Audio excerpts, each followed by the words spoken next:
हमारे देश के 30 करोड़ घरों में रहने वाले लगभग 140 करोड़ भारतीय भाई बहन जब भी बातें करते हैं बीमा की, बचत की, निवेश की, तो उनके इस फाइनेंशियल सफ़र का सच्चा हमसफ़र कौन? अजी एलआईसी एजेंट और कौन? बट कुछ लोग कहते हैं म्यूचुअल फंड सही है, म्यूचुअल फंड सही है। मैं पूछता हूँ क्या हो अगर इंश्योरेंस नहीं है? फिर तो वही बात हो गई ना, चौबे गए छब्बे बनने, दुब्बे बन के आ गए। सोच तो बिल्कुल अच्छी थी, 2-4 हज़ार रुपये हर महीने एसआईपी में जमा करूंगा, 20-22 साल बाद फंड ने अगर अच्छा परफॉर्म किया, लगभग 1 करोड़ सवा करोड़ के आसपास मुझे रकम मिल जाएंगी, मेरे सपने पूरे हो जाएंगे। मगर ट्रेजिडी, बीच में अगर जैसा मैंने नहीं सोचा था वैसी कोई बात आ गई, इंतकाल हो गई, तो कितना मिलेगा? उस दिन तक जितना रकम और उसका जो फंड वैल्यू उस समय बना हुआ है वही मिलेगा ना, उससे ज़्यादा कुछ भी नहीं मिलेगा। आप कहोगे इसका मेरे पास सॉल्यूशन है, मैं अलग से टर्म प्लान ले लूँगा, अलग से इंश्योरेंस खरीद लूँगा। सर अजी दादा, जब आप अलग से ही खरीदना ही है टर्म प्लान, फिर म्यूचुअल फंड अलग से खरीदना है, तो एक ही जगह दोनों चीज़ ले लो ना सर, बिल्कुल सस्ता पड़ेगा सर। जी हाँ, अगर आप इस मुसीबत में फंसे हुए हैं तो एक बार फिर मुस्कुराइए कि आप एलआईसी में हैं और एलआईसी आपके लिए प्रस्तुत करती है एसआईआईपी एलआईसी टेबल नंबर 852। सर आप किसी भी भारतवर्ष में जितने भी एसेट मैनेजमेंट कंपनी हैं, उनके various type of mutual fund हैं, उनके एसआईआईपी हैं, उनसे अगर इसके रिटर्न को कंपेयर करेंगे तो आप ये पाएंगे कि आपको वहाँ जो भी बेनिफिट्स, जो भी एडवांटेज मिलते हैं सर, उससे कुछ ज़्यादा ही मिलेगा, कम तो बिल्कुल यहाँ पे नहीं मिलेगा। एसआईआईपी का सर 2 मार्च 2020 से लेके 18 जनवरी 2024 तक के कंपाउंड एनुअल ग्रोथ रेट पे आपको एक निगाह डालने के लिए कहूँगा। सर इसके बॉन्ड फंड का रिटर्न रहा है 4.03% का, वहीं सिक्योर्ड फंड का रिटर्न रहा है 9.81% का, बैलेंस्ड फंड का रिटर्न रहा है 12.80% का, वहीं ग्रोथ फंड का रिटर्न रहा है 17.19% का। यानी टेंटेटिव 4 साल में इनका ग्रोथ फंड जो कि 100% इक्विटी ओरिएंटेड है, उन्होंने 17.19% का रिटर्न दिया है, जहां की बैलेंस्ड फंड, जहां की इसमें एक्सपोजर लगभग बैलेंस्ड रहता है इक्विटी और डेट का, उसने दिया है 12.8% का रिटर्न।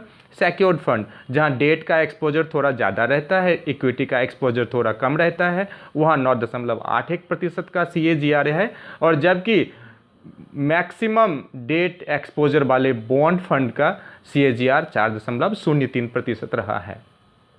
टेक्निकल हो गया सर, आइए इसको एकदम केस स्टडी से समझाता हूँ। कैलकुलेटर की मदद से ये केस स्टडी तैयार किया है सर। एक सर जी हैं जिनकी उम्र 45 साल है, उन्होंने एसआईआईपी में 109 रुपये प्रतिदिन के दर से साल का 40,000 रुपये जमा करने का निश्चय किया है। तो 109 रुपये प्रतिदिन अगर 25 साल देंगे तो टेंटेटिव वो 10 लाख रुपये जमा करेंगे, जिसके अगेंस्ट उन्हें 1,09,67,935 1,09,67,935 रुपये अनुमान है कि इस फंड में, ग्रोथ फंड में टोटल मिलेगा जब वो 69 साल की उम्र में होंगे। म्यूचुअल फंड में भी जो इक्विटी ओरिएंटेड जितने भी फंड हैं उसमें भी सर इसी तरह के अनुमान दर्शाए जाते हैं। अब खास क्या है एलआईसी के एसआईआईपी में, आप ज़रूर पूछेंगे, क्योंकि कहेंगे कि यहाँ दोनों तरफ तो सेम है, क्योंकि वहाँ भी लगभग इसी तरह के एजम्पशंस आते हैं। आप भी मुझे ये एजम्पशंस दिखा रहे हो कि 10 लाख रुपए अगर 10 साल तक, 25 साल तक माफ़ कीजिएगा, जमा किया तो लगभग 1,09,67,000 हमें यहाँ मिलेंगे अनुमानित। कम भी मिल सकते हैं, ज़्यादा भी मिल सकते हैं एग्जैक्टली। मगर यहाँ पे सिक्योर्ड क्या है वो देखिए सर। अब आप यहाँ पे इलस्ट्रेशन को देखें ज़रा, नेचुरल करके एक कॉलम है सर, गोला लग रहा है, देखिएगा। अगर मैंने सर एक भी साल यहाँ पे प्रीमियम भरा है, 40,000 रुपये बनता है सर 109 रुपये प्रतिदिन के दर से, और मेरे सपने हैं सर कि मुझे 1 करोड़ प्लस मिले। बट अगर कोई ट्रेजेडी हो गई, कोई कंटिजेंसी आ गई in form of natural death और एक्सीडेंट, कुछ भी, तो मेरे नॉमिनी को सर 4 लाख रुपए यहाँ मिलेंगे, है ना सर।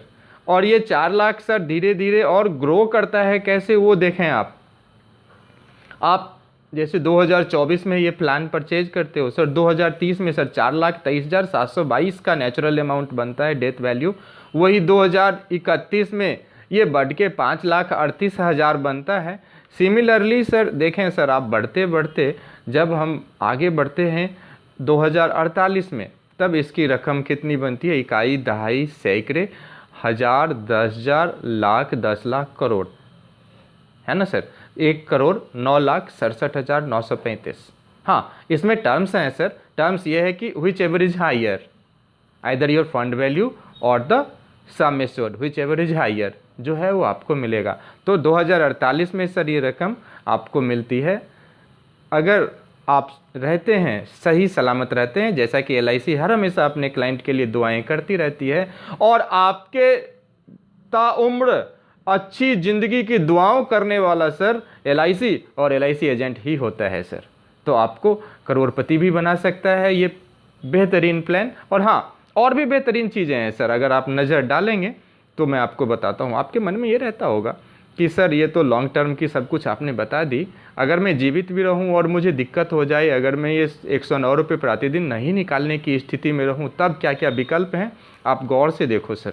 अगर आपने 6 किस्तें जमा कर ली सालाना, और अगर आप 2029 जहाँ जहाँ टिक लगे सर वही देखना आप, तो आप अगर टेंटेटिव इसी रेट से अगर आपका फंड वैल्यू उस समय 2029 में कितना बन के रहेगा सर? ये देखा, इकाई, दहाई, सैकड़े, हज़ार, 10,000, लाख, 3,27,366, क्योंकि 2,000 रुपये का गारंटीड एडिशन इसमें ऐड हो चुका है।